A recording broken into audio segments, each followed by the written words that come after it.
At roughly 7 p.m. on the 17th of February, 1864, 8 men climbed into the 2 hatches of the Confederate submarine Hunley. Just before closing his hatch, Lieutenant George Dixon, in command of the submarine, reminded Lieutenant Colonel Densler, commander at Battery Marshall, that upon the completion of his mission, he would shine a blue lamp for a fire to be lit on shore that he would use to guide Hunley back home. Upon closing his hatch, Dixon didn't realize it was the final time he would be seen, and Hunley departed Sullivan's Island to go attack the USS Housatonic, and the submarine would never return. Skip forward to 1995, and the Hunley's wreck was discovered, albeit in a location it was not anticipated. It was always assumed that Hunley would be discovered between shore and the wreck of the Housatonic, since that was the side it sank Housatonic on. However, Hunley was found 1,000 feet out to sea from the Housatonic's wreck, which was the opposite side that it had attacked Housatonic from. In 2000, the Hunley's wreckage was raised, and it was placed in a conservation lab where it remains today in Charleston, South Carolina. Archaeologist and conservation efforts on Hunley's hull and artifacts have progressed heavily in the 24 years it has been residing in the conservation lab. This work, in turn, gives us a better understanding of Hunley's construction, operation, and even loss. However, there is a significant problem with this knowledge being ascertained. It goes against much of the historical record that has been established since Hunley sank. Prior to the discovery and recovery of Hunley's wreckage, much of our understanding regarding the history of Hunley was built around eyewitness accounts from its final night and an inquiry into the sinking of the Housatonic conducted by the United States Navy. Ever since the discovery and recovery of Hunley's wreck, new information has been pieced together that either proves the historical record incorrect or at least contends it on certain aspects. So the first major changes regarding Hunley's history since it was discovered has to do with the torpedo and torpedo spar, and there are 3 primary alterations that have been made since archaeologists and conservators have gotten their hands on those 2 aspects of the submarine. Firstly, the type of torpedo that Hunley carried was different from what had always been thought. In 1863, a semi-submersible craft by the name of David attacked the USS New Ironsides with a 70-pound charge. This charge did severe damage to the New Ironsides, but did not sink it.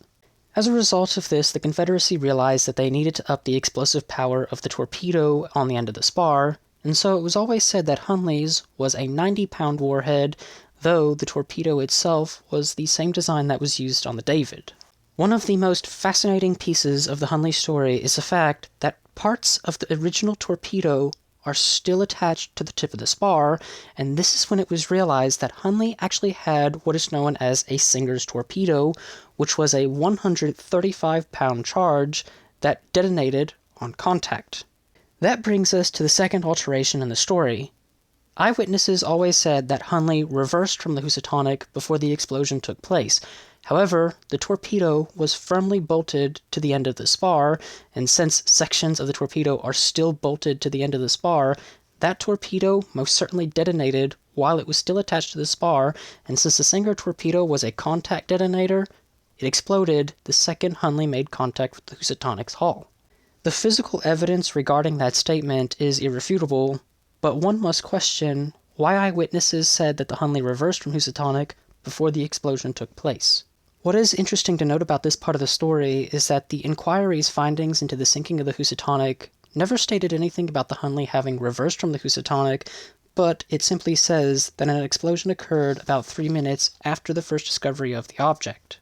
As I stated earlier, the inquiry was trying to figure out if anything could have been done to save Housatonic, and the moment where Hunley is supposed to have reversed would have taken roughly a minute to a minute and a half, so there's every reason to believe that this would have been mentioned as a window of opportunity, but it wasn't. So the possibility that eyewitnesses had altered their statements as decades carried on, and that's why the story changed, is very possible. The third and final correction to the history has to do with the spar itself. Prior to the discovery of Hunley, it was always thought that it only had 1 spar, which was a short spar mounted on the top of the vessel, but in reality it had 2, as upon discovery, the lower spar, which is the one that actually held the torpedo, was found, and that spar was always assumed to have been stationary, but in reality it was adjustable. There was a pulley system that Lieutenant Dixon could use that ran out to the top spar and then connected down to the lower spar, and this allowed him to adjust the depth at which the torpedo would detonate on its target, depending on how deep Hunley was submerged. The interesting part of this system is that Lieutenant Dixon could make these adjustments from the inside of the vessel while it was submerged. Moving on from the torpedo and torpedo spar, we have to question the timing of the attack, as the U.S. inquiry and eyewitness statements always said that the Hunley attacked Housatonic between 8:45 and 9 p.m. Now, the piece of evidence found within the Hunley's wreck that called this into question was Lieutenant Dixon's golden watch, which was found intact, and upon opening it and then clearing all the sediments off of it, the crystal casing was still intact, and the hands were undamaged, and they stopped at 8:23. Of course, back in 1864, pocket watches had to be wound up, and excessive shock or water coming into contact with the watch would cause it to stop. There is the possibility that Lieutenant Dixon stopped paying attention to the time, and he needed to rewind the watch, and that's why it stopped before most of Houstonic's crew said the attack happened. However, the likelihood of this is low because Hunley's movements relied mostly on time because the tides were a part of the ship's propulsion. Dixon was well aware that the hand-crank propulsion system Hunley was equipped with was very tiring for the crew, and it was necessary that Hunley always went with the tide. So, going out to attack Housatonic, it was carried by the tide, and a few hours after the attack, it was supposed to be carried back to Sullivan Islands by the tide. The assistance of the tide helped Hunley move quicker, and in turn, did not outright exhaust the crew to the maximum effect. Another possibility that could explain the 20-minute discrepancy between the Housatonix crew and Dixon's watch is that the two sides were not using the same time. There is every potential that the Confederates onshore had their time 20 minutes behind that of the Union ships offshore. The third and final possibility surrounding the watch is that it's not representing 8:23 p.m., but instead 8:23 a.m. The idea behind this proposal is that the interior of Hunley did not flood until 8:23 a.m. the next morning, meaning the watch was left ticking away while the crew inside was dead. If this theory is to be believed, then that would mean Hunley's hull began to flood at roughly 8:20 the next morning, so roughly 11 hours after the attack. The next tidbit of history I want to discuss is the ballast pumps, as prior to the discovery of the wreck, it was always believed that the ballast pumps controlled the flow of water in and out of the ballast tanks only.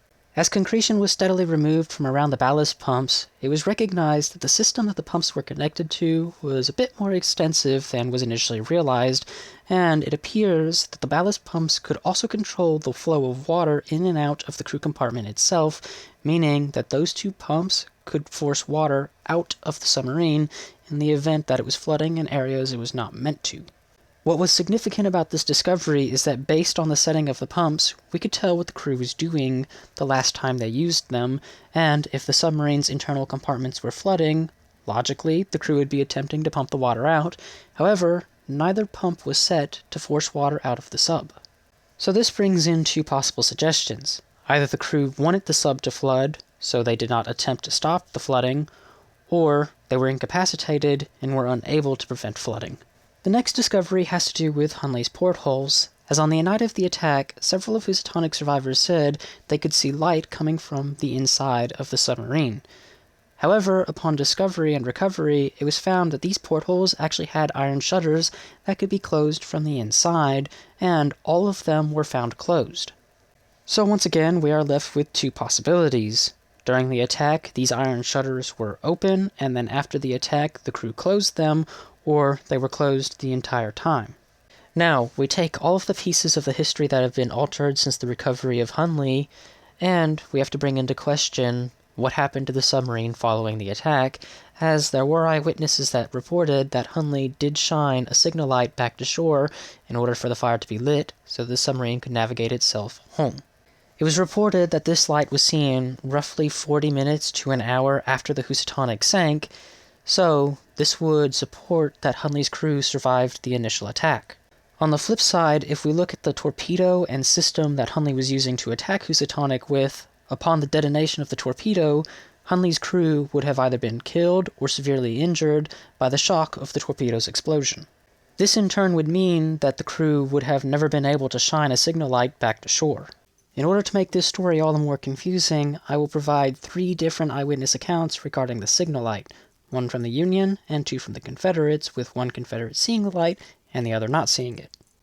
When the Canandaigua got astern and laying athwart of the Housatonic, about 4 ships' lengths off, while I was on the fore rigging, I saw a blue light on the water just ahead of the Canandaigua and on the starboard quarters of the Housatonic. The signals agreed upon to be given in case the boat wished a light to be exposed at this point as a guide for its return were observed and answered. The officer in command told Lieutenant Colonel Densler if he came off safe, he would show 2 blue lights. The lights never appeared. The purpose of this video has not been to establish what happened to Hunley or its crew, but to bring an understanding as to why it's so confusing to figure out what did happen, as the eyewitness accounts, physical evidence, and modern-day tests all conflict with one another.